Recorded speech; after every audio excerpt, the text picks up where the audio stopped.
Assalamualaikum warahmatullahi wabarakatuh. Kenalin, kami dari kelompok 7. Sebelumnya saya sendiri Sulistiawati dengan NIM 169. Saya Dian Indah, NIM 189. Saya Feby Sejati dengan NIM 160. Kami akan menjelaskan dan memaparkan materi terkait peranan komunikator dalam komunikasi kesehatan yang terdiri dari persuasi, retorika, Kredibilitas komunikator dan tipe komunikator. Tujuan komunikator adalah orang atau entitas yang melakukan komunikasi di depan umum, yang untuk tujuannya itu menyampaikan informasi, gagasan, dan juga pesan kepada orang lain. Ada beberapa jenis, yaitu ada 3 jenis: komunikator verbal, komunikator non-verbal, dan juga komunikator visual. Contohnya itu orang berbicara di depan umum, penulis artikel, dan juga iklan, dan juga guru. Pengertian persuasi adalah proses komunikasi yang bertujuan untuk mengubah atau mempengaruhi sikap, pendapat, atau perilaku orang lain melalui argumentasi, bujukan, dan juga ajakan. Tujuannya itu untuk mengubah sikap dan pendapat, mempengaruhi perilaku, dan juga meningkatkan kesadaran. Contohnya, iklan, pembicaraan politik, negosiasi, dan penjualan. Baik, selanjutnya saya akan memaparkan materi tentang peranan komunikator dalam komunikasi kesehatan, yaitu retorika. Retorika sendiri dapat diartikan sebagai ilmu dan keterampilan dalam menggunakan bahasa untuk menyampaikan pesan dan mempengaruhi khalayak umum. Retorika komunikator sangat penting dalam komunikasi publik, seperti penyampaian pidato, orasi, khotbah, maupun penyampaian pesan melalui media sosial. Dalam hal ini, retorika yang efektif akan lebih mampu untuk mempengaruhi opini pendengarnya. Retorika yang efektif memiliki beberapa ciri sebagai berikut. Yang pertama yaitu menggunakan bahasa yang persuasif. Dalam hal ini adalah bagaimana seorang komunikator dapat membujuk ataupun mengajak pendengarnya untuk dapat melakukan tindakan sesuai yang diminta. Yang kedua adalah pesan disampaikan secara logis, sistematis, dan sesuai dengan fakta yang ada.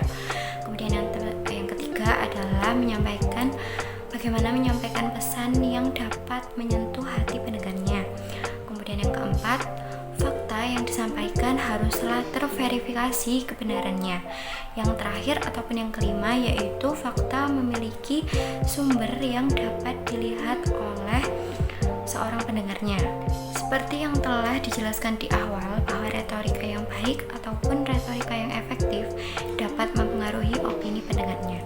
Dalam hal ini, retorika komunikator dapat memperhatikan 3 elemen penting, yaitu yang pertama adalah etos ataupun yang diartikan sebagai kredibilitas atau etika.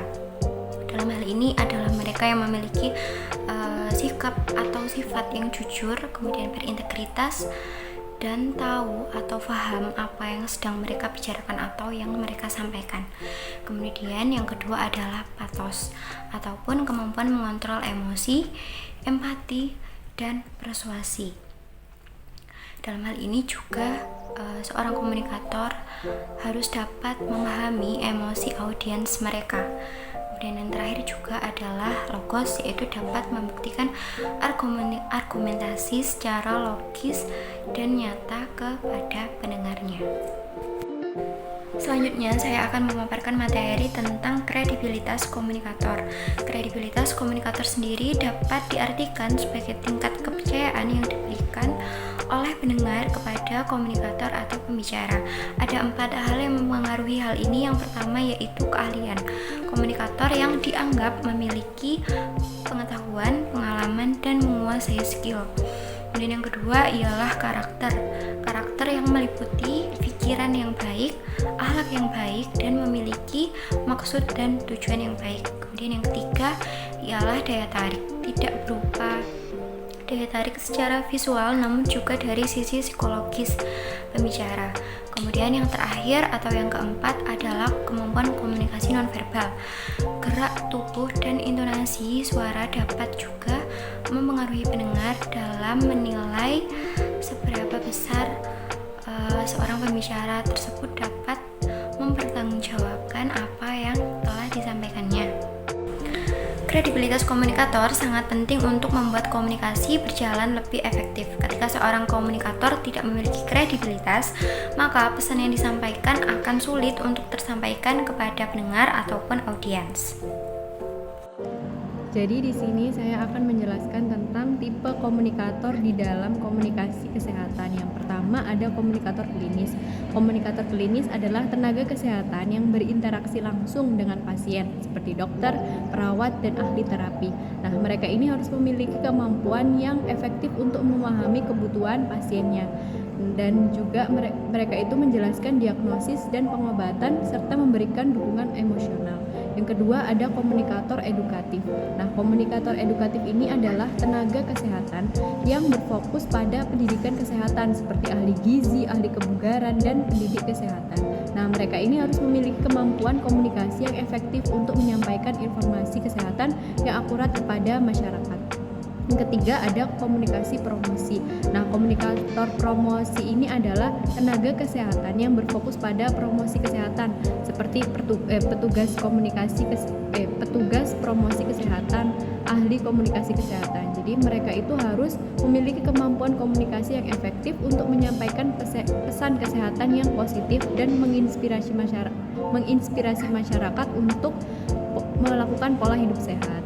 Yang keempat ada komunikator penelitian. Nah, komunikator penelitian ini adalah tenaga kesehatan yang berfokus pada penelitian kesehatan seperti ahli statistik. Nah, mereka ini harus memiliki kemampuan komunikasi yang efektif untuk menyampaikan hasil penelitian yang kompleks dan teknis kepada masyarakat dan stakeholder. Yang kelima, yang terakhir ada komunikator kesehatan masyarakat. Nah, komunikator kesehatan masyarakat itu adalah tenaga kesehatan yang berfokus pada kesehatan masyarakat seperti petugas kesehatan masyarakat dan ahli epidemiologi. Nah, mereka ini harus memiliki kemampuan komunikasi yang efektif untuk menyampaikan informasi kesehatan yang akurat dan dapat dipahami oleh masyarakat. Nah, serta mengembangkan program kesehatan masyarakat yang efektif.